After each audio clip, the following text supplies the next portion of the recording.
আমার সকল প্রিয় ছাত্রছাত্রীকে জানাই আমার এই চ্যানেলের তরফ থেকে স্বাগতম।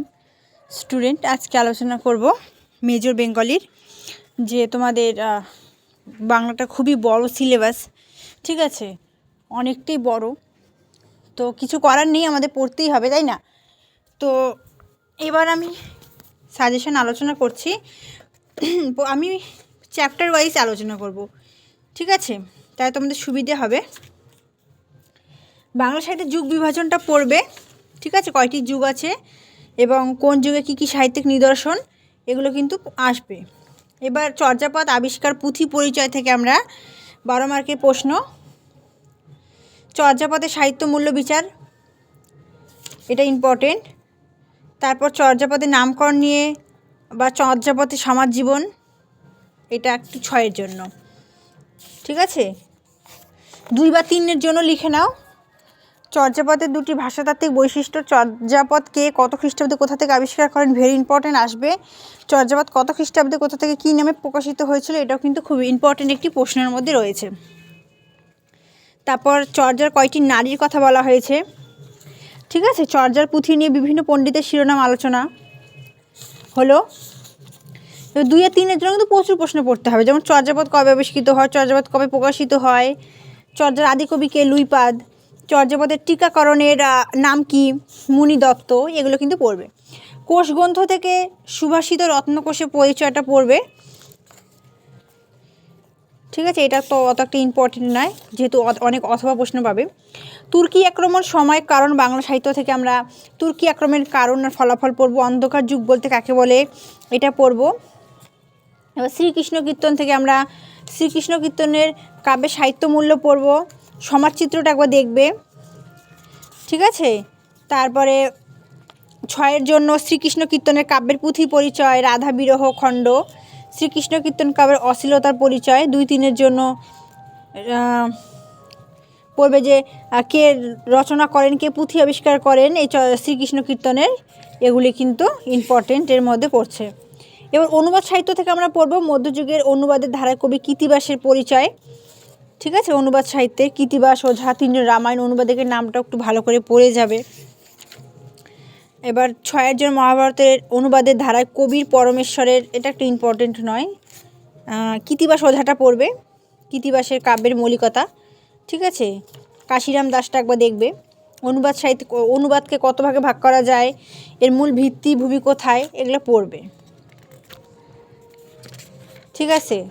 তারপরে আরও প্রশ্ন সে তাহলে আমরা মঙ্গল কাব্য থেকে পড়ব চণ্ডীমঙ্গলের শ্রেষ্ঠ কবিকে, তার কাব্যের প্রকৃত নাম কি, মধ্যযুগের মঙ্গল কাব্যের ধারায় তার কৃতিত্ব আলোচনা করো। Very very very very very very very important একটি প্রশ্ন।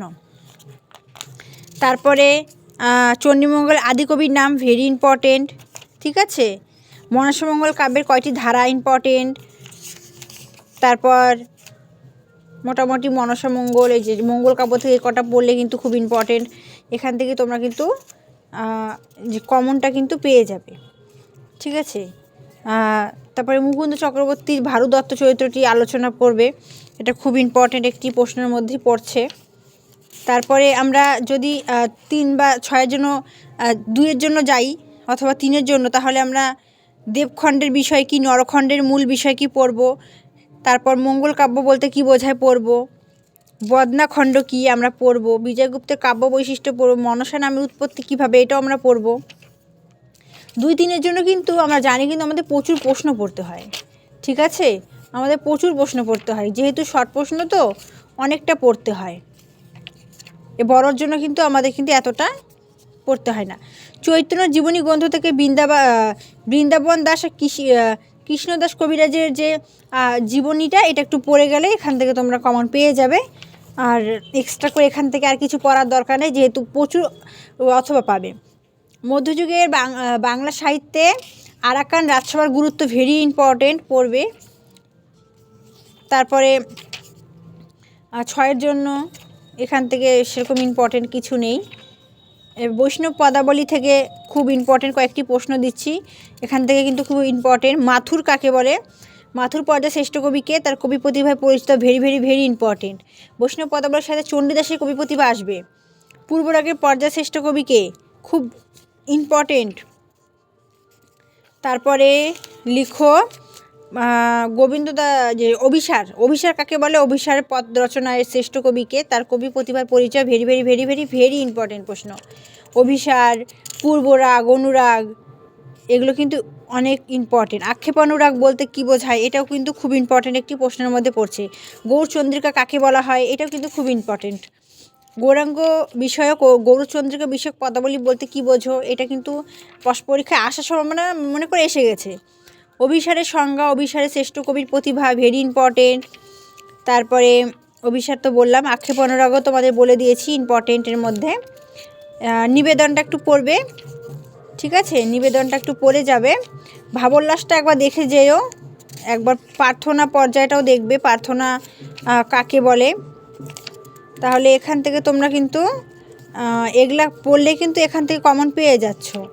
বৈষ্ণব পদাবলীটা একটু তোমাদের দেখে বড় মনে হবে, কিন্তু তোমরা এখান থেকেই যে প্রশ্নগুলি বললাম এখান থেকে কমন পেয়ে যাবে, ঠিক আছে। তো আশা করছি ভিডিওটি ভালো লেগেছে। ভিডিওটি ভালো লাগলে লাইক করো, বন্ধুদের সাথে শেয়ার করো, অন্য কোন সাবজেক্টে সাজেশন চাও সেটাও জানাও। Thanks for watching after all, thank you সকলকে।